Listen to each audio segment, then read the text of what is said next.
20,000 രൂപയാണ് പോയത്. 500 ഇട്ട് തന്നു കഴിഞ്ഞാൽ ഇന്ന് വൈകുന്നേരം ആകുമ്പോൾ നമ്മൾ 1000 തരാം. 8ന്റെ പണി കിട്ടും. പലർക്കും കിട്ടിയിട്ടുണ്ട്. അതുകൊണ്ടാണ് പറയുന്നത്. വണ്ടി അവരുടെ വീട്ടിൽ തന്നെ ഉണ്ട്. എന്നിട്ടൊരു കോള്, നിങ്ങളുടെ വണ്ടി ഇപ്പോൾ പോലീസ് സ്റ്റേഷൻ. ഏറ്റവും വിഷമം ഉണ്ടാക്കുന്ന കാര്യം എന്ന് പറയുന്നത്, ഇവരെ പോലെ സൊസൈറ്റിക്ക് മാതൃകയാവേണ്ട ആളുകൾ ഇവർ പോലും ഇതിനകത്ത് പെടുന്നു അല്ലെങ്കിൽ ഇതിന്റെ ഭാഗമാവുന്നു എന്നുള്ളത് ഏറ്റവും വേദനാജനകമായ കാര്യമാണ്.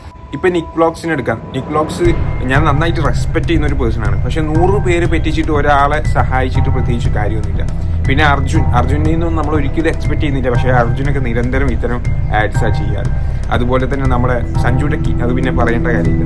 എന്തായാലും ഇതൊന്നുമല്ല കാര്യം. ഇപ്പൊ നമുക്കറിയാം ഇവരൊന്നും പറഞ്ഞിട്ട് കാര്യമില്ല. കാരണം നമ്മുടെ ഗൂഗിൾ പേ അടക്കം ട്വിങ്കിൾ ലഡു ഇറക്കി പറ്റിച്ചുകൊണ്ടിരിക്കുക. അപ്പം ഇതിൽ നമ്മൾ ഇവരിൽ നിന്നൊന്നും പ്രത്യേകിച്ച് ഒന്നും എക്സ്പെക്ട് ചെയ്യാം. ഇതിനേക്കാളൊക്കെ പെയിൻഫുൾ ആയിട്ടുള്ള കാര്യം കൃതിക് റോഷൻ അടക്കമുള്ള ആളുകൾ, ഇവരൊക്കെ അടുത്ത് ഞാൻ ആഡ് കണ്ടു. ഇപ്പം അടുത്തൊരു ആഡ് കണ്ടിട്ടുള്ളൂ. അതിൽ പോലും ഇത്തരം വളരെ റോങ് ആയിട്ടുള്ള കാര്യങ്ങൾ പ്രൊമോട്ട് ചെയ്യാണ്. അവർക്കൊക്കെ എത്രയോ പൈസ ഉണ്ട്. എന്നിട്ടും അവരെ വളർത്തിയ ആളുകളോട് ഒരു കൂറ് പോലും കാണിക്കാതെ പിന്നെ എന്തിനാണ് ലൈഫ്, എന്തിനാ ജീവിക്കുന്നത്? നിങ്ങളിപ്പോൾ ജീവിച്ചിരിക്കുന്നുണ്ടെങ്കിൽ മസ്റ്റായിട്ട് നിങ്ങൾ അറിഞ്ഞിരിക്കേണ്ട ഒത്തിരി സ്കാംസിനെ കുറിച്ചാണ് ഞാൻ ഇവിടെ ഈ ഒരു വീഡിയോയിൽ ഡിസ്കസ് ചെയ്യുന്നത്. ഒത്തിരി എഫേർട്ട് ഇട്ടിട്ടാണ് ഞാൻ ഒരു വീഡിയോ ഷൂട്ട് ചെയ്യുന്നത്. ഒരു കാര്യം നിങ്ങൾ മനസ്സിലാക്കുക, 10ഓളം സ്കാംസ് ഉണ്ട്. ഈ ഒരു സ്കാമിനെ കുറിച്ച് നിങ്ങൾ അറിയുക വഴി 2 കാര്യങ്ങളാണ്. ഒന്ന്, നിങ്ങൾക്ക് നിങ്ങളെ ഇതിൽ നിന്ന് പ്രൊട്ടക്ട് ചെയ്യാൻ പറ്റും. നിങ്ങൾ സ്നേഹിക്കുന്ന ആളുകളെ അല്ലെങ്കിൽ നിങ്ങളെ സ്നേഹിക്കുന്ന ആളുകളെയും നിങ്ങൾക്ക് ഇതുവഴി പ്രൊട്ടക്ട് ചെയ്യാൻ പറ്റും. എന്തായാലും നമുക്ക് വീഡിയോയിലേക്ക് പോകാം. ഇതിനകത്ത് ആദ്യം നമുക്ക് പറയാനുള്ളത് നമ്പർ 1 എന്ന് പറയുന്നത് ഫേക്ക് ഇൻവെസ്റ്റ്മെന്റ് സ്കാമാണ്. ഇത് പല രീതിയിൽ വരും. ഒന്നെങ്കിൽ നിങ്ങൾക്ക് വാട്സപ്പ് വഴിയോ ടെലിഗ്രാം വഴിയോ ഇൻസ്റ്റാഗ്രാം വഴിയോ ഇൻവെസ്റ്റ് ചെയ്യാൻ പറഞ്ഞിട്ടായിരിക്കും, അല്ലെങ്കിൽ കോൾ ആയിട്ടും വരും. ആ സ്കീമിൽ അവർ പറയും എന്താണെന്ന് വെച്ചാൽ ഒരു 500 ഇട്ട് തന്നു കഴിഞ്ഞാൽ ഇന്ന് വൈകുന്നേരം ആകുമ്പോൾ നമ്മൾ 1000 തരാം. ഇത്തരത്തിലുള്ള സ്കീമുകളുണ്ട്. അല്ലെങ്കിൽ ഒരു ലോങ് ടേമിന് വേണ്ടിയിട്ട് പറയും ഒരു 10,000 അല്ലെങ്കിൽ 20,000 അല്ലെങ്കിൽ 5,000 ചെയ്യുകയാണെങ്കിൽ പ്രതിദിനം നിങ്ങൾക്ക് 200-300 വെച്ചിട്ട് തരാമെന്ന് പറയും. അപ്പൊ ഇതിൽ ശരിക്കും ആളുകൾ പെടുകയും ചെയ്യും. ഇതെങ്ങനെ പെടുകയെന്ന് വെച്ചാൽ, ഇത് വേണ്ട എന്ന് തീരുമാനിക്കുന്ന ഒരു മൊമെന്റിൽ അവർ വന്നിട്ട് പറയും വേണ്ട, നിങ്ങൾ 100 ചെയ്യുകയാണെങ്കിൽ നമ്മൾ 200 തരാന്ന് പറയും. അപ്പൊ ഇത്തരം ആളുകൾ വിചാരിക്കും 100 അല്ലേ, നമ്മളെ മൈൻഡിന്റെ ഒരു തോട്ടാണ്, കുറച്ച് പൈസ അല്ലേ ഉള്ളൂ, ഒന്ന് ട്രൈ ചെയ്ത് നോക്കാം. അങ്ങനെ 100 ഇടുന്ന സമയത്തായിരിക്കും വൈകിട്ട് അവർ 200 നിങ്ങളുടെ അക്കൗണ്ടിലേക്ക് അയച്ചു തരിക. ആ ഒരു ടൈമിൽ നിങ്ങൾ അത് വിശ്വസിക്കുക മാത്രമല്ല, നിങ്ങളുമായി ബന്ധപ്പെട്ട നിങ്ങളുടെ ആ വലിയ മനസ്സുകൊണ്ട് ബാക്കിയുള്ളവരൊക്കെ ചേർക്കുകയും ചെയ്യും. എന്നിട്ട് അവരും കൂടി ഇൻവെസ്റ്റ് ചെയ്യും. പക്ഷേ ഈ തട്ടിപ്പ് നടത്തുന്നവരുടെ ലക്ഷ്യം കൂടുതൽ ആളുകളെ ചേർക്കുക എന്നുള്ളതല്ല, മറിച്ച് ഒരു പെർട്ടിക്കുലർ എമൗണ്ട് അവർക്ക് ഉണ്ടാവും. ഈ ഒരു എമൗണ്ട്, അവരുടെ ടാർഗറ്റ് എമൗണ്ട് എത്തിക്കഴിഞ്ഞാൽ അവർ ഈ പരിപാടി സ്റ്റോപ്പ് ചെയ്യും. അപ്പോൾ ആദ്യം ഇനീഷ്യലി വന്നിട്ട് ഈ പരിപാടി ചെയ്യുന്ന ആളുകൾക്കൊക്കെ കിട്ടും, അവരുടെ റിസൾട്ടൊക്കെ പ്രോപ്പറായിട്ട് ഉണ്ടായേക്കാം. പക്ഷേ ഒരു സെക്കൻഡ് സ്റ്റേജിൽ ബാക്കിയുള്ളവരൊക്കെ തട്ടിക്കൂട്ടി പെട്ടിയിലാക്കേണ്ട ഒരു അവസ്ഥ വരും. സോ ഈ ഒരു കാര്യം നന്നായിട്ട് ശ്രദ്ധിക്കുക. ഈ ഒരു സ്കാം പല രൂപത്തിൽ ഇപ്പോൾ നടക്കുന്നുണ്ട്. ഇതിന്റെ ഏറ്റവും വലിയ ട്രെൻഡിങ് എന്ന് പറയുന്നത് ഇപ്പോൾ വെബ്സൈറ്റുകളൊക്കെ യൂസ് ചെയ്തിട്ട്, ആപ്ലിക്കേഷനുകളൊക്കെ യൂസ് ചെയ്തിട്ട് അതിൽ അവർ തന്നെ പല പ്രോഡക്ട്സും നമുക്ക് വാങ്ങിക്കാൻ പറ്റാത്ത പ്രോഡക്ട്സുകൾ ക്രിയേറ്റ് ചെയ്തിടും. അതുപോലെ തന്നെ അവർ തന്നെ എന്തൊക്കെയോ കണക്കുകൾ മാനിപ്പുലേറ്റ് ചെയ്തിട്ട് ഒരുപാട് ഗ്രാഫുകളൊക്കെ അതിനകത്ത് കാണിക്കും. ആ സൈറ്റിൽ സ്റ്റോക്ക് മാർക്കറ്റിൽ സ്റ്റോക്ക് പോണ പോലെ എന്തൊക്കെയോ ഇങ്ങനെ കാണിക്കും. ഒക്കെ അവരുടെ ക്രിയേറ്റിവിറ്റി ആയിരിക്കും, ക്രിയേഷൻ ആയിരിക്കും. ഇവരെ നമുക്ക് ട്രാക്ക് ചെയ്യാൻ പോലും പറ്റത്തില്ല. ഇന്ത്യയിൽ ഇരുന്നിട്ടല്ല ഇവർ ഈ പരിപാടി ഒന്നും ചെയ്യുന്നത്. സോ നമുക്ക് ഒന്നും ചെയ്യാൻ പറ്റത്തില്ല. സോ ഈ ഒരു കാര്യം ശ്രദ്ധിക്കുക. അതുപോലെ ഇപ്പം അടുത്തും കൂടി ഞാൻ കണ്ടിട്ടുള്ളൂ, അതിൽ കുറേ പ്രോഡക്ട്സ് ഇടുക, എന്നിട്ട് ആ പ്രോഡക്റ്റ് പർച്ചേസ് ചെയ്യാൻ വേണ്ടി റെക്കമെൻഡ് ചെയ്യുക, എന്നിട്ട് അത് വാങ്ങുക, അതിന് ഈ കുറേ വരുമാനം കിട്ടും എന്നൊക്കെ പറഞ്ഞിട്ട് എന്തൊക്കെയോ ഫേക്ക് സ്കാമുകൾ. സോ ആ ഒരു വിഷയം ശ്രദ്ധിക്കുക. നമ്പർ 2 എന്ന് പറയുന്നത് ജോബ് സ്കാമുകളാണ്. പണ്ട് നമ്മുടെ നാട്ടിൽ കൂടുതൽ നടന്നിരുന്നത് ജോബ് സ്കാമുകളാണ്. വിസ തട്ടിപ്പുകൾ അല്ലേ, മറ്റേ ഫ്രീ വിസ തരാം, മറ്റേ വിസ തരാം. ഇതൊക്കെ ട്രാവലിംഗ് ബേസ്ഡ് കമ്പനീസിനെ ബേസ് ചെയ്ത് ആയിരുന്നു അന്ന് നടന്നതെങ്കിൽ ഇന്ന് വ്യക്തികളെ ബേസ് ചെയ്തിട്ട് പല രീതിയിൽ ഈ ഒരു തട്ടിപ്പ് നടക്കും. ഈ ജോബ് സ്കാം ഇവിടെ മാത്രം ഒതുങ്ങുന്നതല്ല. ഇപ്പം നമ്മൾ ഇപ്പോഴത്തെ പിള്ളേരൊക്കെ ജോബിന് വേണ്ടി ട്രൈ ചെയ്യുന്ന പ്ലാറ്റ്ഫോം ആയിട്ടുള്ള ഇൻഡീഡ്, ലിങ്ക്ഡിൻ വരെ ഈ ഒരു തട്ടിപ്പിന്റെ ഭാഗമായി എന്നുള്ളതാണ് ഏറ്റവും വിഷമകരമായ കാര്യം. കാരണം അതൊന്നും ഫിൽട്ടർ ചെയ്ത് സോർട്ട് ചെയ്ത് ഇതാണ് ഏറ്റവും ബെസ്റ്റ് അല്ലെങ്കിൽ ഇത് ഫേക്ക് അല്ല എന്ന് കണ്ടെത്താൻ പോലും പറ്റാത്ത വിധത്തിൽ ഒരുപാട് ഇപ്പോൾ എൻ്റെ ഫ്രണ്ട്സ് തന്നെ പല ആളുകളും ട്രാപ്പിൽ പെട്ടിട്ടുണ്ട്. എല്ലാം കഴിഞ്ഞ് ഇന്റർവ്യൂ ഒക്കെ കഴിഞ്ഞിട്ട് ലാസ്റ്റ് സ്റ്റേജിൽ എത്തുമ്പോഴാണ് അറിയുക ഇത് ഫേക്ക് ആയിരുന്നു എന്നുള്ളത്. പലപ്പോഴും അവർ അങ്ങോട്ട് ചോദിക്കും രജിസ്ട്രേഷൻ ഫീസും മറ്റേ ഫീസൊക്കെ മേടിച്ചിട്ട് അങ്ങനെ വലിയൊരു തട്ടിപ്പ് തന്നെ, ഒരു ലോബി തന്നെ ഇതിന്റെ പിന്നിലുണ്ട്. സോ ആ ഒരു കാര്യം നിങ്ങൾ ശ്രദ്ധിക്കുക. വളരെ കൃത്യമായി ശ്രദ്ധിച്ചുകൊണ്ട് ഇത്തരം കാര്യങ്ങൾ ചെയ്യുക. പെട്ട് കഴിഞ്ഞാൽ ഇപ്പൊ എൻ്റെ ഒരു നൈബർ പോലും പെട്ടിട്ടുണ്ട് 10-20,000 രൂപ വിസ തട്ടിപ്പാണ്. അപ്പോൾ ഇങ്ങനെ പെടും. പിന്നെ നമുക്ക് 4 ആളോട് പോലും പറയാൻ പറ്റത്തില്ല. കാരണം നമ്മൾ വിചാരിക്കും ഇത് നമ്മൾ അകപ്പെട്ടു പോയല്ലോ, മോശമല്ല, ഇനി ആരെ അറിഞ്ഞാൽ മോശമല്ല എന്ന് വിചാരിക്കും. സോ അതിനേക്കാൾ നല്ലത് പെടാതിരിക്കുക, നന്നായിട്ട് ആലോചിച്ച് ചെയ്യുക. നിങ്ങൾക്ക് വേണ്ടി ആരും ഫ്രീ ആയിട്ടൊന്നും തരൂല, അത് മനസ്സിലാക്കുക. മറ്റൊരു കാര്യമാണ് KYC എക്സ്പയർ ആയിട്ടുണ്ട് എന്ന് പറഞ്ഞിട്ട് ഇപ്പൊ അടുത്തും കൂടി എനിക്ക് മെസ്സേജ് വന്നിട്ടുള്ളൂ. ഒരു കാര്യം മനസ്സിലാക്കുക, എന്റെ അറിവ് പ്രകാരം ബാങ്കിൽ നിന്ന് അങ്ങനെ ഒരു മെസ്സേജ് വരില്ല എന്നാണ് എന്റെ ഒരു ഇൻഫോർമേഷൻ. എനിക്ക് അറിയത്തില്ല, ബട്ട് നിങ്ങൾ ബാങ്ക് ആയിട്ട് തന്നെ കമ്മ്യൂണിക്കേറ്റ് ചെയ്യുക. സോ KYC അപ്ഡേറ്റ് ചെയ്യണം എന്ന് പറഞ്ഞിട്ട് പല രീതിയിൽ ഇമെയിൽ വഴിയും നിങ്ങൾ ബാങ്കായിട്ട് കണക്ട് ചെയ്തിട്ടുള്ളതാകാം. അവർക്കൊക്കെ ഈസി ആയിട്ട് നമ്മുടെ ഇൻഫോർമേഷൻസ് ട്രാക്ക് ചെയ്യാൻ പറ്റും. ആ ഇൻഫോർമേഷൻസ് വെച്ചിട്ട് നമ്മുടെ ഈവൻ ഒന്നെങ്കിൽ നമ്മുടെ ഫോൺ നമ്പറിലേക്കോ അല്ലെങ്കിൽ എങ്ങനെയെങ്കിലും അവർ ആ മെസ്സേജ് അയക്കും. എന്നിട്ട് നമുക്ക് ഫീൽ ചെയ്യും ഇത് ആ ബാങ്കിന്റെ മെസ്സേജാണ്. സോ ആ ഒരു സിറ്റുവേഷനിൽ നിങ്ങൾ ചെയ്യേണ്ടത് മസ്റ്റായിട്ട് നിങ്ങളുടെ ബാങ്കിന്റെ കോൺടാക്ട് നമ്പർ ഇനി നിങ്ങളുടെ കയ്യിലില്ല എന്നുണ്ടെങ്കിൽ ഗൂഗിൾ ചെയ്താൽ നിങ്ങൾക്ക് കിട്ടുമല്ലോ. ജസ്റ്റ് അവരായിട്ട് വിളിച്ച് കോൺടാക്ട് ചെയ്തിട്ട് കൺഫേം ചെയ്യുക.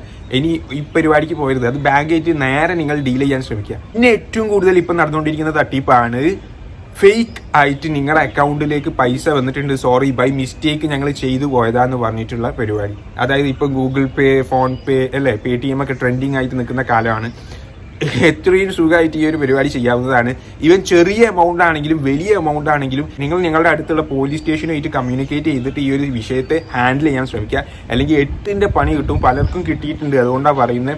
അതായത് ചെറിയ എമൗണ്ട് 100 രൂപ അയച്ചിട്ട് സോറി മിസ്റ്റേക്ക് ഞങ്ങൾക്ക് പറ്റിപ്പോയി, അപ്പം നിങ്ങൾ പാവല്ലേ എന്നാൽ തിരിച്ചയക്കാമെന്ന് കരുതി ഒരുപക്ഷെ നിങ്ങളുടെ മൊത്തം അടിച്ചുകൊണ്ട് പോകും. ആ ഒരു കാര്യം ശ്രദ്ധിക്കുക. പിന്നെ മറ്റൊരു തട്ടിപ്പാണ് ക്രെഡിറ്റ് കാർഡ് നിങ്ങളുടെ പേരിൽ ഇഷ്യൂ ചെയ്തിട്ടുണ്ട് എന്ന് പറഞ്ഞിട്ട് തട്ടിപ്പ്. അത് ഭയങ്കര തോതിൽ ഇപ്പോൾ നടന്നുകൊണ്ടിരിക്കുന്ന പരിപാടിയാണ്. ഇതും നിങ്ങൾ ബാങ്കുമായിട്ട് കമ്മ്യൂണിക്കേറ്റ് ചെയ്തിട്ട് മാത്രം ഡീൽ ചെയ്യുക, അല്ലെങ്കിൽ നിങ്ങളുടെ പേരിൽ വെറുതെ എന്തിനാണിത്. സോ ആ ഒരു വിഷയം നിങ്ങൾ നന്നായിട്ട് ശ്രദ്ധിക്കുക. പിന്നെയുള്ള ഒരു കാര്യമാണ് ഡിജിറ്റൽ അറസ്റ്റ്. ഡിജിറ്റൽ അറസ്റ്റ് പല രീതിയിലൊന്ന് വൈഡായിട്ട് ഡിസ്കസ് ചെയ്യേണ്ട ഒരു ടോപ്പിക്കാണ്.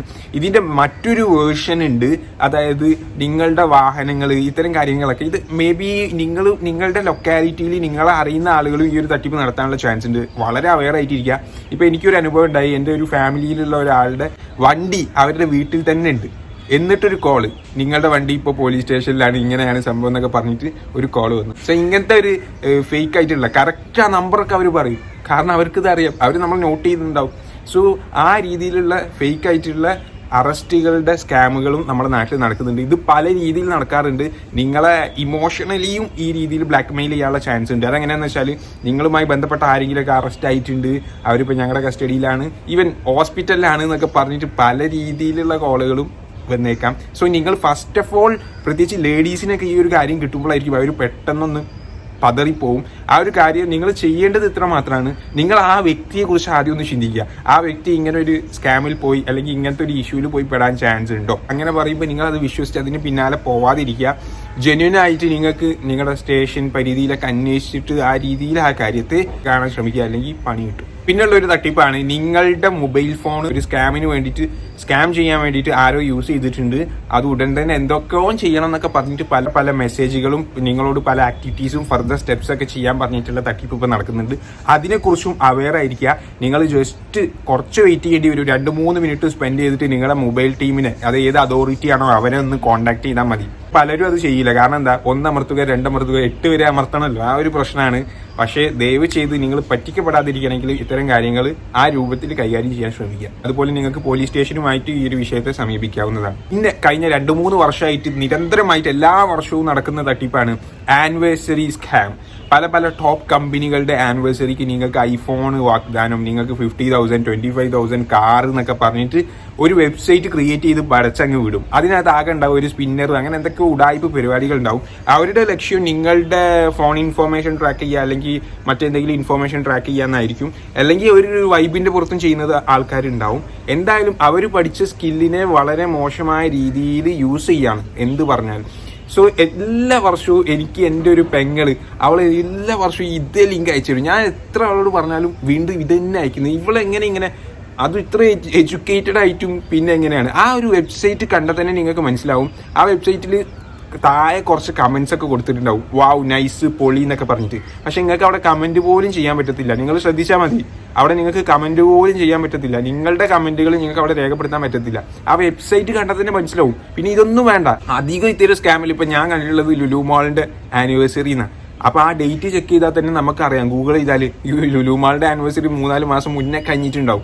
എന്നിട്ടും ഇത് പ്രചരിക്കുകയാണ്. സോ ഇതൊക്കെ ഭയങ്കര ഫേക്കാണ്. ഒരു കാര്യം നിങ്ങൾ മനസ്സിലാക്കുക, ഇപ്പം മൈജിയൊക്കെ കുറെ എന്ത് കൊടുത്തു, ഗിഫ്റ്റും കാര്യങ്ങളൊക്കെ കൊടുത്തു. ഏത് ആളുകളും ഈ ഗിഫ്റ്റും കാര്യങ്ങളും കൊടുക്കുന്നത് 2 കാര്യത്തെ ഉദ്ദേശിച്ചാണ്. ഒന്ന്, അവരുടെ കസ്റ്റമറെ ഹാപ്പി ആക്കുക, കൂടുതൽ കസ്റ്റമറെ കിട്ടുക, അതുപോലെ ആ കസ്റ്റമറിനെ അവിടെ കീപ്പ് ചെയ്യുക. ഈ ഒരു കാര്യത്തിനൊക്കെ വേണ്ടിയിട്ട് കസ്റ്റമേഴ്സ് കൊടുത്തിട്ടുള്ള പൈസയിൽ നിന്നാണല്ലോ അവർക്ക് ലാഭം ഉണ്ടാകുന്നത്. ആ ലാഭത്തിൻ്റെ ഒരു വിഹിതം സന്തോഷത്തിന്റെ ഭാഗമായിട്ട് കൊടുക്കുകയാണ്. അല്ലാതെ ഫ്രീ ആയിട്ട് ഒരു വെബ്സൈറ്റിൽ വന്നിട്ട് നിങ്ങൾ വെറുതെ സ്പിന്നർ ഇറക്കുമ്പോൾ നിങ്ങൾക്ക് പൈസ തരാനോ അല്ലെങ്കിൽ ഐഫോൺ എടുത്ത് തരാനോ ഈ കമ്പനീസിനൊന്നും വട്ടല്ല. അത് നിങ്ങൾ മനസ്സിലാക്കുക. സോ ഇത്തരത്തിലുള്ള സ്കാമുകളാണ് പുറമെ നടക്കുന്നത്. ഇവർ പോലും അറിയത്തില്ല, ഈ കമ്പനീസ് പോലും അറിയാതാണ് ഈ ഒരു പരിപാടി നടക്കുന്നത്. പെട്ട് കഴിഞ്ഞാൽ നിങ്ങൾക്ക് ഒന്നും ചെയ്യാൻ പറ്റത്തില്ല. അപ്പോൾ ശ്രദ്ധിക്കുക ഈ ഒരു വിഷയം. അത്തരം ലിങ്ക്സ് ഒന്നും ഷെയർ ചെയ്ത് കൊടുക്കാതിരിക്കുക. നിങ്ങളുടെ നല്ല മനസ്സാണ്, ഓർക്കും കൂടി കിട്ടിക്കോട്ടെ എന്ന് വിചാരിച്ചിട്ടാണ് നിങ്ങൾ ഷെയർ ചെയ്യുന്നത്. ബട്ട് അങ്ങനെ ഓർക്ക് പണി കൊടുക്കാൻ നിൽക്കണ്ട. പിന്നെ ഇപ്പം കുറച്ച് കുറവാണെങ്കിലും ഒരു കാലത്ത് നന്നായിട്ട് നടന്നുകൊണ്ടിരുന്ന ഒരു സംഭവമാണ് ഇൻസ്റ്റാഗ്രാം വഴിയും നമ്മുടെ വാട്സാപ്പ് വഴിയും അതുപോലെ ഫേസ്ബുക്ക് വഴിയും ടെലഗ്രാം വഴിയൊക്കെ ഈ ഒരു സംഭവം. ഇതെന്താണെന്ന് വെച്ചാൽ 2 രീതിയിലുണ്ട്. ഒന്ന്, എൻ്റെ കുട്ടി ഒരു ഇവന്റിൽ പാർട്ടിസിപ്പേറ്റ് ചെയ്യുന്നുണ്ട്, കുറച്ച് ലൈക്ക് അടിക്കുക അല്ലെങ്കിൽ എന്നൊക്കെ പറഞ്ഞിട്ട് ഒരു ലിങ്ക് അങ്ങോട്ട് അയക്കും. നിങ്ങളുടെ അക്കൗണ്ട് അടക്കം ട്രാക്ക് ചെയ്യുക അല്ലെങ്കിൽ നിങ്ങളുടെ ഇൻഫോർമേഷൻ ട്രാക്ക് ചെയ്യുക. ഇതായിരിക്കും ട്രാക്ക് മാത്രമല്ല ഹാക്ക് ചെയ്യുക എന്നുള്ളതായിരിക്കും അവരുടെ ലക്ഷ്യം. സോ ആ ഒരു കാര്യം നിങ്ങൾ അവെയർ ആയിരിക്കുക. ബിക്കോസ് പല രീതിയിൽ ആ തട്ടിപ്പ് വരും, ഒരു ലിങ്ക് ഒക്കെ അയച്ചിട്ട്. അപ്പോൾ നിങ്ങളുമായി പേഴ്സണലി അറ്റാച്ച് ഇല്ലാത്ത ആളുകൾ അവർ ഇത്തരത്തിൽ ഒരു കാര്യം അയച്ചെന്ന് ലീവ് ചെയ്ത് അതിന് പിന്നാലെ പോവാതിരിക്കുക. രണ്ടാമതൊരു ചാൻസ് ഉള്ളത്, ചില ആളുകളുടെ അക്കൗണ്ട് ട്രാക്ക് ചെയ്യുകയും ഇപ്പൊ എൻ്റെ ഒരു ഫാമിലിയിലുണ്ടായി, അവളുടെ ഇൻസ്റ്റാഗ്രാം ട്രാക്ക് ചെയ്ത് പിന്നെ അവളുടെ സ്റ്റോറിയിലൊക്കെ വരുന്ന മെസ്സേജ് നിങ്ങൾ 50,000 അടിക്കും 1 ലക്ഷം അടിക്കും എന്നൊക്കെ പറഞ്ഞ പോസ്റ്റുകളൊക്കെ വരുന്നത്. ആ പേജ് മൊത്തം ഹാക്ക് ചെയ്ത് എടുത്തിരിക്കുകയാണ്. എന്നിട്ട് അതിനകത്ത് അവളുടെ ഫോളോവേഴ്സിനും കൂടി പറ്റിച്ചുകൊണ്ടിരിക്കുക. അപ്പം ഇനി ആ ഒരു പേജിൽ നിന്ന് ഒരു ലിങ്ക് അയച്ചാൽ എന്തായിരിക്കും സംഭവിക്കുക? എനിക്കൊക്കെ ലിങ്ക് അയച്ചു കഴിഞ്ഞാൽ ഞാൻ അത് വിശ്വസിക്കുകയും ഞാൻ അത് കയറി നോക്കുകയും ചെയ്യും. സോ ഇത്തരത്തിലുള്ള കാര്യങ്ങളുണ്ട്. സോ ഒരിക്കലും നമുക്ക് ഇന്നത്തെ കാലത്ത് ജീവിക്കുക എന്ന് പറഞ്ഞാൽ ഭയങ്കര ടഫായിക്കൊണ്ടിരിക്കുന്ന സമയമാണ്. ഈ ഒരു കാര്യങ്ങളൊക്കെ നിങ്ങൾ അവെയർ ആയിട്ടിരിക്കുക. പിന്നെ നമുക്ക് ഇപ്പോഴത്തെ VR, augmented reality, virtual reality ഒക്കെ ഉപയോഗിച്ചിട്ട് ആ രീതിയിൽ വൻ തട്ടിപ്പുകൾ, അതിൻ്റെ വേറെ ടൈപ്പ് ഓഫ് വേർഷനൊക്കെ ഉപയോഗിച്ചിട്ട് നടക്കുന്നുണ്ട്. അതായത് നിങ്ങൾ കുറേ കാലം മുമ്പ് എങ്ങനെയോ അവർ നിങ്ങളുടെ ഫോൺ ഇൻഫോർമേഷൻസ് ട്രാക്ക് ചെയ്യും. നിങ്ങളുടെ കോൺടാക്റ്റിൽ പണ്ട് ഉണ്ടായിരുന്ന കുറേ ആൾക്കാരുണ്ടല്ലോ, അവരെ ട്രാക്ക് ചെയ്യും. എന്നിട്ട് കോൾ ചെയ്തിട്ട് നിങ്ങളായിട്ട് ഒരു റിലേഷൻ കീപ്പ് ചെയ്യും. മേ ബി ഫസ്റ്റ് കോൾ എന്ന് പറയുന്നത് ഒരു ഫോൺ കോൾ ആയിരിക്കും. എന്നിട്ട് പറയും എത്ര കാലഘട്ടം കണ്ടിട്ട്, ആ രീതിയിൽ ഈവൻ അവരുടെ വോയിസ് വരെ കൃത്യമായിട്ട് മാനിപ്പുലേറ്റ് ചെയ്ത് ക്രിയേറ്റ് ചെയ്തിട്ടായിരിക്കും അവർ ഈ സ്കാം ചെയ്യുക. സെക്കൻഡ് സ്റ്റേജിൽ അവർ ഞാൻ ഈ പറഞ്ഞ പരിപാടികളൊക്കെ ഉപയോഗിച്ചിട്ട് അവരുടെ റിയൽ ഇമേജ് നിങ്ങളുടെ മുന്നിൽ പ്രത്യക്ഷപ്പെടുന്ന വിധത്തിൽ വീഡിയോ കോളുകൾ ചെയ്യും. എന്നിട്ട് പൈസ ആവശ്യപ്പെടും. ഇങ്ങനെയൊക്കെയുള്ള പരിപാടികൾ നടക്കുന്നുണ്ട്. സോ ഈ ഒരു കാര്യവും അവെയർ ആയിരിക്കുക. ഇതൊന്നും കൂടാതെ പല ആളുകളും പറ്റിക്കപ്പെടുന്നുണ്ട്. പല കോൾസും കാര്യങ്ങളൊക്കെ വന്നിട്ട് ഫുഡ് കഴിക്കാൻ വിളിക്കുക, അങ്ങനത്തെ പരിപാടിയൊക്കെ ഉണ്ട്. അങ്ങനെ അവസാനം അവിടെ എത്തുമ്പോൾ കംപ്ലീറ്റ് ബില്ല് നിങ്ങളെ കൊണ്ട് പേ ചെയ്യിപ്പിക്കുക. ഈവൻ അങ്ങനെ പല പരിപാടിയുണ്ട്. ഇപ്പോൾ അടുത്തും കൂടി 1 ലക്ഷം റുപ്യൻ്റെയൊക്കെ ബില്ലടിച്ച കഥകൾ ഇന്ത്യയിൽ ഉണ്ടായിട്ടുണ്ട്. അതായത് പല രീതിയിൽ നിങ്ങളെ കണക്ട് ചെയ്യും. ലാസ്റ്റ് അവരൊരു വലിയ സ്കാമിലേക്കായിരിക്കും നിങ്ങളെ കൊണ്ടുപോയിട്ട് എത്തിക്കുക. ചെറിയ രീതിയിൽ നിങ്ങളെ മെല്ലെ കണക്ട് ചെയ്ത് നിങ്ങൾ അതിൽ വിശ്വസിക്കുകയും ചെയ്യും. എന്നിട്ട് വലിയൊരു ബില്ലൊക്കെ നിങ്ങളെ കൊണ്ട് പേ ചെയ്യിപ്പിച്ചിട്ട് അവരങ്ങ് മുങ്ങും. ഇനി ഇതിന്റെ ഭാഗമായിട്ട് എനിക്ക് പറയാനുള്ളത്, പണ്ട് വ്യാപകമായിട്ട് കുട്ടികളെ പിടിക്കുന്ന പരിപാടിയൊക്കെ വ്യാപകമായിട്ടുണ്ടായിരുന്നു. ഇപ്പം എത്രയോ നമ്മുടെ പോലീസൊക്കെ നന്നായിട്ട് അലേർട്ട് ആയതുകൊണ്ട് തന്നെ ഈ ഒരു കാര്യത്തിൽ നമുക്ക് ഒരുപാട് മാറ്റങ്ങൾ വന്നു. എന്നാലും ഞാനൊരു ജസ്റ്റ് ഒരു മുൻകരുതൽ എന്ന രീതിയിൽ പറയാണ്. അന്നത്തെ കാലത്തൊക്കെ പിള്ളേരോട് പറയാറുണ്ട്, ചെറിയ പിള്ളേർ, പ്രത്യേകിച്ച് LKG to 4th standard 5th standard ഒക്കെ പഠിക്കുന്ന പിള്ളേരുണ്ടല്ലോ, അവർക്കൊക്കെ ഒരു കോഡ് പഠിപ്പിച്ചു കൊടുക്കുക എന്നൊക്കെ പറഞ്ഞായിരുന്നു അന്നത്തെ പത്രങ്ങളിലൊക്കെ വന്നൊരു ട്രെൻഡ് എന്ന് പറയുന്നത്. അപ്പോൾ അതൊക്കെ നിങ്ങൾ വീണ്ടും കീപ്പ് ചെയ്യാൻ ശ്രമിക്കുക. കാരണം ഇന്നത്തെ കാലമാണ്, നമുക്കൊന്നും പറയാൻ പറ്റില്ല. അപ്പോൾ നമ്മളെ പിള്ളേരൊക്കെ സേഫ് ആക്കാൻ വേണ്ടിയിട്ട് അത്തരം കാര്യങ്ങൾ നിങ്ങൾക്ക് ചെയ്യാം. അതായത് സ്കൂളിലേക്ക് ചില ആളുകൾ വരിക, എന്നിട്ട് ഈ കുട്ടിയെ വീട്ടുകാർ വിളിക്കുന്നുണ്ട് അല്ലെങ്കിൽ ആ വീട്ടിലൊരു പ്രശ്നമുണ്ട് എന്നൊക്കെ പറഞ്ഞിട്ട് വന്നു കഴിഞ്ഞാൽ കുട്ടികൾ അവരുടെ കൂടെ അങ്ങ് ഇറങ്ങിപ്പോകും. സോ അത്തരം സിറ്റുവേഷൻ ഇന്നത്തെ കാലത്ത് ഉണ്ടാവില്ല. കാരണം പ്രിൻസിപ്പളാണെങ്കിലും അതുപോലെ തന്നെ സ്കൂളിലെ മറ്റ് അതോറിറ്റീസും ടീച്ചേഴ്സൊക്കെ വളരെ കൃത്യമായി ഈ ഒരു വിഷയത്തെ ഹാൻഡിൽ ചെയ്യുള്ളൂ. പക്ഷേ ഇൻ കേസ് ഇങ്ങനെയൊക്കെ സംഭവിച്ചു കഴിഞ്ഞാൽ ആ കുട്ടിക്ക് ഒരു കോഡ് പഠിപ്പിച്ചു കൊടുക്കുക. ആ കോഡ് വന്ന ആളോട് പറയാൻ പറ്റുന്നില്ല എന്നുണ്ടെങ്കിൽ അവരുടെ കൂടെ ആ കുട്ടി പോവരുത്. ആ രീതിയിലുള്ള ഒരു ഇൻഫോർമേഷൻ ആ കുട്ടിക്ക് പഠിപ്പിച്ചു കൊടുക്കുക. പിന്നെ നമ്മൾ ആദ്യം പറഞ്ഞ കാര്യം, ഗെയിം അഡിക്റ്റ് ആയിട്ടുള്ള ആളുകളെ പറ്റിക്കാനും അതുപോലെ അങ്ങനെയല്ല ഇത് നടക്കുന്നത്. പൈസ എന്ന് പറയുന്ന ഒരു കാര്യത്തെ മുൻനിർത്തി ഈ ഒരു തട്ടിപ്പ് നടത്തുക. അപ്പോൾ പൈസ എന്ന് കേൾക്കുമ്പോൾ പിള്ളേരത് വെക്കും. പിള്ളേരാണ് ഇതിൽ കൂടുതൽ വെക്കുക. വളരെ നന്നായിട്ട് ശ്രദ്ധിക്കുക ഈ ഒരു വിഷയം. ഇപ്പം ഞാൻ പറഞ്ഞു നേരത്തെ, നിക് വ്ലോഗ്സും ഇവരൊക്കെ ചെയ്യുന്ന ഈ ആഡ് എന്ന് പറയുന്നത് ഈ ഗെയിം കളിച്ച് ഇത്ര പൈസ ഉണ്ടാക്കുക, എന്നാൽ പിന്നെ അവർക്ക് അത് കളിച്ചിരുന്നാൽ പോരെ അല്ലേ. പക്ഷെ പിള്ളേർ ഇതൊന്നും ചിന്തിക്കില്ല. ഇവർക്ക് 2 ലക്ഷം 3 ലക്ഷമൊക്കെ വ്യൂസ് ഉണ്ടാവും. ഒരു വീഡിയോക്ക്. അതിനകത്ത് ഒരു 100-300 പേര് ഇതിനകത്ത് വീഴുകയും അതുവഴി ആ കമ്പനിക്ക് നല്ലൊരു എമൗണ്ട് കിട്ടുകയും അതിൽ നിന്ന് ഇവർക്ക് നല്ലൊരു എമൗണ്ട് പേയ്മെന്റ് ആയിട്ട് കിട്ടുകയും ചെയ്യും. ബട്ട് ഇതിൽ ഈ പിള്ളേരായിരിക്കും 5000 കിട്ടി, 2000 കിട്ടി, 4000 കിട്ടി എന്നൊക്കെ പറയുന്നത്. പിന്നെ ഞാൻ പറഞ്ഞു എന്നാൽ അവർക്കത് കളിച്ചാൽ ഇരുന്നാൽ പോരെ, ഇവർക്ക് ഈ വീഡിയോ ചെയ്യേണ്ട ആവശ്യമുണ്ടോ? ഇതിന്റെ ഭാഗമായിട്ട് എൻ്റെ ഒരു ഫ്രണ്ട് ഉണ്ട്, പുള്ളിക്കാരൻ്റെ 20,000 രൂപയാണ് പോയത്. പുള്ളിക്കാരന് ടെലഗ്രാം വഴിയായിരുന്നു ഒരു മെസ്സേജ് വന്നത്. മെസ്സേജ് ഇങ്ങനെയാണ്, 500 രൂപ ചെയ്ത് കഴിഞ്ഞാൽ 2 days കൊണ്ട് 1000 ആക്കി തരാം. അപ്പോൾ പുള്ളി പറഞ്ഞു അത്രയും എമൗണ്ട് പറ്റത്തില്ല പറഞ്ഞപ്പോൾ 200 വെച്ചിട്ട് കളിച്ചു അവർ 200. അപ്പോൾ അത് 400 ആയിട്ട് വെറും 2 ദിവസം കൊണ്ട് കൊടുത്തു. അപ്പോൾ പുള്ളിക്ക് ഇൻട്രസ്റ്റ് ആയി, പുള്ളി പരിപാടി ഡബിളാക്കി ചെയ്തു. അങ്ങനെയാണല്ലോ. അപ്പോൾ അങ്ങനെ ചെയ്ത് സംഗതി 5000 രൂപയിലെത്തി. അപ്പോൾ അവർ പറഞ്ഞു 5000 തന്നാൽ 2 ദിവസം കൊണ്ട് 10000. 2 ദിവസം പല പരിപാടി ഉണ്ട് കേട്ടോ. അപ്പം 10000. അങ്ങനെ പുള്ളിക്ക് ഓൾറെഡി മനസ്സിലായി ഇത് ഫേക്ക് പരിപാടിയാണെന്നൊക്കെ മനസ്സിലായി. എന്നാലും 10000 നിർത്താമെന്ന് കരുതി. പക്ഷേ 10000 അങ്ങ് പറ്റിക്കപ്പെടുകയാണ് ഉണ്ടായത്. പുള്ളി ഇപ്പോഴും ഈ ഒരു ട്രെൻഡ് ചെയ്യാറുണ്ട് കേട്ടോ, ഈ ഒരു പരിപാടി. കാരണം ആ പൈസ തിരിച്ചു കിട്ടാൻ വേണ്ടിയിട്ട്, അവരെ പറ്റിക്കാൻ വേണ്ടിയിട്ട് ചെയ്യാറുണ്ട്. പക്ഷെ വീണ്ടും ചെയ്തതിൽ വീണ്ടും നഷ്ടങ്ങളുണ്ടായി. 10,20,000 രൂപ നഷ്ടങ്ങളുണ്ടായി. സോ ഈ ഒരു കാര്യം വളരെ അവെയർ ആയിട്ടിരിക്കുക. പ്രത്യേകിച്ച് ഈ ഒരു ഇൻഫോർമേഷൻ ആർക്കൊക്കെ പാസ് ചെയ്യാൻ പറ്റുമോ, നിങ്ങൾ ആരൊക്കെ സേഫ് ആയിരിക്കണം നിങ്ങൾക്ക് തോന്നുന്നുണ്ടോ അവർക്കൊക്കെ തോന്നുന്നു ഷെയർ ചെയ്ത് കൊടുക്കുക. പ്രത്യേകിച്ച് ലേഡീസൊക്കെ, വീട്ടിലിരിക്കുന്ന ആളുകൾ പല രീതിയിലുള്ള കോളുകൾ വരും. ആധാർ അപ്ഡേറ്റ് ചെയ്യാൻ പറഞ്ഞാണ്, മറ്റത് പറഞ്ഞാണ്. അറ്റ്ലീസ്റ്റ് നിങ്ങൾ അക്ഷയ വിളിച്ചെങ്കിലും ഒന്ന് കണക്ട് ചെയ്യാൻ ശ്രമിക്കുക. ഇനി ഇത്തരത്തിലുള്ള സൈബർ ക്രൈമുകൾ നടന്നു കഴിഞ്ഞാൽ ഒരു ഹെൽപ്പ് ലൈൻ നമ്പറും കൂടി ഉണ്ട്. അത് ജസ്റ്റ് ഞാൻ ഇവിടെ കൊടുക്കുക. നമ്പറും കൂടി നിങ്ങൾ നിങ്ങളുടെ കോൺടാക്റ്റിൽ സേവ് ചെയ്ത് വെക്കുക. ഇൻ കേസ് ഇത്തരത്തിലുള്ള സിറ്റുവേഷനിൽ ആരെങ്കിലും അകപ്പെട്ട് കഴിഞ്ഞാൽ നിങ്ങൾക്ക് അതും യൂട്ടിലൈസ് ചെയ്യാവുന്നതാണ്. 1930 ഈ ഒരു കാര്യം നിങ്ങൾ മൈൻഡിൽ ജസ്റ്റ് കുറിച്ച് വെക്കുക. ഇത്തരത്തിലുള്ള കാര്യങ്ങളൊക്കെ ഹാൻഡിൽ ചെയ്യുമ്പോൾ നന്നായിട്ട് ശ്രദ്ധിക്കുക. അത്രേ എനിക്ക് പറയാനുള്ളൂ. വളരെ അവെയർ ആയിട്ടിരിക്കുക. വീഡിയോ ഇഷ്ടപ്പെട്ടെങ്കിൽ ഒരു ലൈക്ക് തരിക, സബ്സ്ക്രൈബ് ചെയ്ത് കൂടെ കൂടുന്ന കാര്യം പരിഗണിക്കുക. ഒത്തിരി സ്നേഹം, ഒത്തിരി ഇഷ്ടം. മറ്റൊരു വീഡിയോയിൽ കാണാം. അതുവരെ ബൈ.